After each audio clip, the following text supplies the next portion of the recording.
Bonjour les enfants, j'espère que vous allez bien. Aujourd'hui, nous allons entamer une nouvelle scénette, c'est-à-dire une nouvelle pièce de théâtre drôle. La scénette, c'est quoi? La scénette est un texte qui comporte un dialogue et des répliques. La scénette ne raconte pas d'histoire et ne donne pas des informations comme dans un texte documentaire.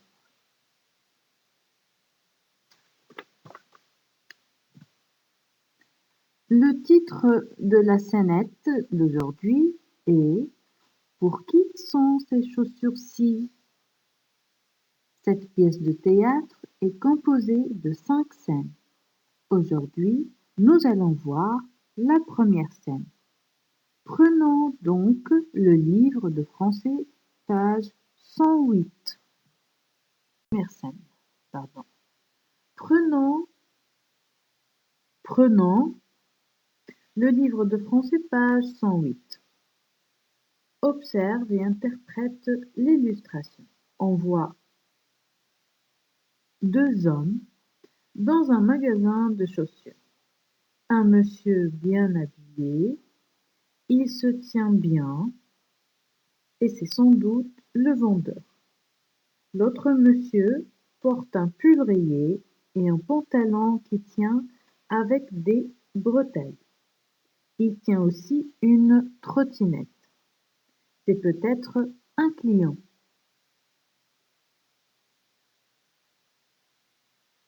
On voit aussi que ces personnages discutent. Que se disent-ils à ton avis?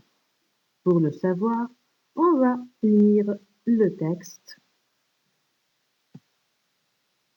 Mets sur pause pour pouvoir lire le texte silencieusement, puis reprends la vidéo pour répondre aux questions de compréhension.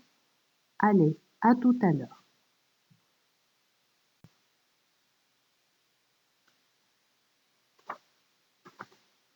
Allez, réponds aux questions de compréhension.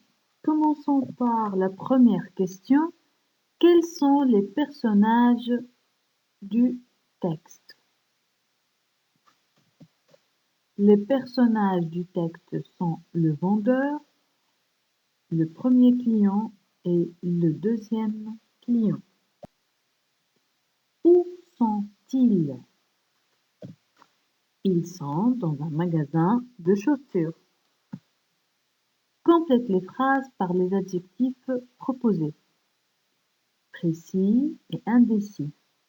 Le premier client est précis ou indécis à ton avis? Le premier client est bel et bien indécis, c'est-à-dire qu'il n'arrive pas à se décider et à choisir un modèle de chaussures. Le deuxième client, est-ce qu'il est précis ou indécis? Le deuxième client est précis parce qu'il donne des informations bien détaillées sur le modèle de chaussures qu'il veut acheter.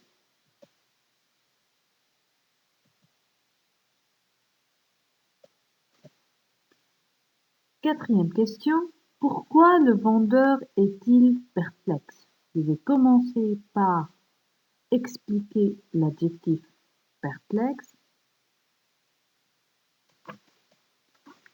Être perplexe, c'est être dans l'embarras, c'est-à-dire ne pas savoir quoi penser. Cela arrive surtout lorsqu'on se retrouve face à un problème. C'est bien le cas du vendeur. Jamais on ne lui avait demandé des chaussures à trottinette. Il n'a jamais entendu parler de chaussures à trottinette.